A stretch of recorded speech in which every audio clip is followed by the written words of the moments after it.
ఇక అభ్యుదయ సంఘం ఆధ్వర్యంలో పశ్చిమ నియోజకవర్గం సుజనా చౌదరి గారిని మేము కలవటం జరిగింది. సుజనా చౌదరి గారిని కలిసినాక సుజనా చౌదరి గారు మమ్మల్ని మీకు ఏమి కావాలి, మీ ఇబ్బందులు ఏంటని అడగటం జరిగింది.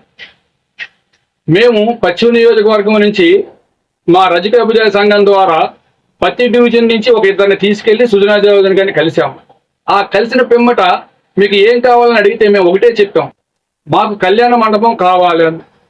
ఎందుకంటే మేము పెళ్లిళ్ళు చేసుకుంటాం, ఇబ్బంది అవుతుంది, కళ్యాణ మండపాలు కట్టుకోలేని పరిస్థితి, అద్దెలు కట్టుకోలేని పరిస్థితిలో ఉన్నాం కాబట్టి మాకు కళ్యాణ మండపం కావాలని అడిగితే సుజనా చౌదరి గారు దానికి స్పందించి స్థలం ఉందా అని అడిగారు.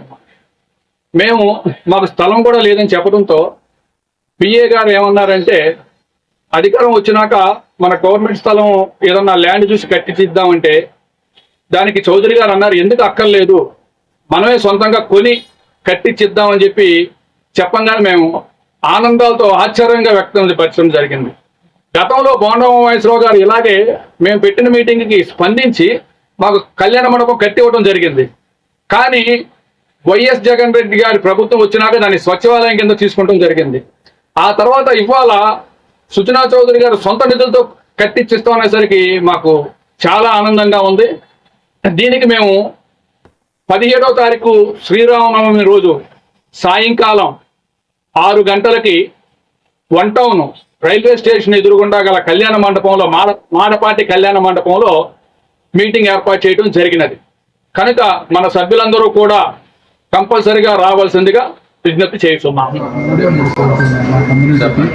ఒకటి ఆ ఏరియాలో కమ్యూనిటీ హాల్ లేదు. మేము అంతా కూడా చిన్న చిన్న పెళ్లికి చేసుకోవాలంటే రోడ్డు మీద చేసుకుంటే అవుతుంది తప్ప పెళ్లికి కళ్యాణ మండపం అవుతుంది. చనిపోయిన వాళ్ళని తీసుకెళ్ళి అంటే మనకి కర్మల అందరికీ కర్మల భవనమే కాదు. ఇంకోటి ఏంటంటే మా కమ్యూనిటీలో దూపికాన ఆ దూపికాన తెలుగుదేశం కార్పొరేటర్ ఇది మార్చుకుందామని చూసాం. అక్కడ ఏమవుతుందంటే ఆ కార్పొరేట్ ఇక్కడ ఉన్న వరకు ఏ సంవత్సరాలు రాలేదు. నేను